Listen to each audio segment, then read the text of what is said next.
இன்னைக்கு நம்மோடு வாழற ஒரு மிகச்சிறந்த மனிதனோட பிறந்த நாள் இன்னைக்கு.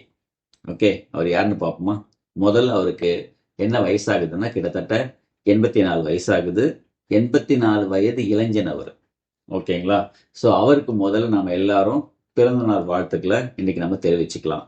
யாருன்னே சொல்லாம பிறந்த நாள் வாழ்த்து சொல்ல சொன்னா எப்படி சார்? அதானே? பார்ப்போமா? ஐநா சபை ஐநா சபை 20வது நூற்றாண்டிலேயே சிறந்த மனிதர் அப்படிங்கிற 20 பேரை தேர்ந்தெடுத்தாங்க. வேர்ல்டு முழுக்க, உலகம் முழுக்க. அதுல ஒருத்தர் அவர். அது மட்டும் இல்ல, Cambridge university a most Nobel intellectual in the world அப்படிங்கிற விருதையும் கேம்பிரிட்ஜ் யூனிவர்சிட்டியே கொடுத்துருக்கு. அது மட்டும் இல்லாம 1000 ஆண்டுகளில் சிறந்த மாமனிதன் அப்படிங்கிற ஒரு பெரிய award, man of the millennium அப்படிங்கிற அவார்டை யார் கொடுத்தா தெரியுங்களா? US government. அமெரிக்காவே நம்முடைய இந்தியாவில் வாழற ஒரு பெரிய மாமனிதனுக்கு இது வரைக்கும் கிட்டத்தட்ட 1000 வருஷத்துல சிறந்த மாமனிதன் அப்படிங்கிற ஒரு விருதை யுஎஸ் கவர்மெண்ட் கொடுத்துருக்காங்க. கூடவே விருது தொகையா 30 கோடி ரூபாய் அவருக்கு கொடுத்தாங்க.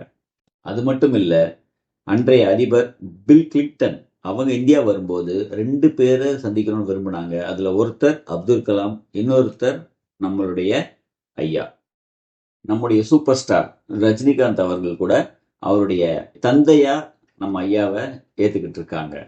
அந்த மனிதன் யாருன்னு பார்ப்போமா? பத்மஸ்ரீ பாலம் கல்யாண சுந்தரம் ஐயா அவங்க. என்ன பண்ணாரு? அவருடைய வாழ்நாள் முழுக்க சம்பாதிச்ச மொத்த தொகையுமே மக்களுக்காகவும் குழந்தைகளுக்காகவுமே அர்ப்பணிச்சார். அது மட்டும் இல்ல, அமெரிக்க கவர்மெண்ட் அவருக்கு பரிசா கொடுத்த 30 கோடி ரூபாயும் அப்படியே நம்ம இந்திய குழந்தைகளுக்காகவே அதை கவர்மெண்ட்டுக்கே டொனேட் பண்ணிட்டார். அப்படிப்பட்ட மாமனிதனுக்கு தான் இவ்வளவு புகழாரம். அந்த மாமனிதனை நான் இன்று நேர்ல போய் சந்திச்சு வாழ்த்து தெரிவிக்க போறேன் உங்கள் அனைவரின் சார்பாக.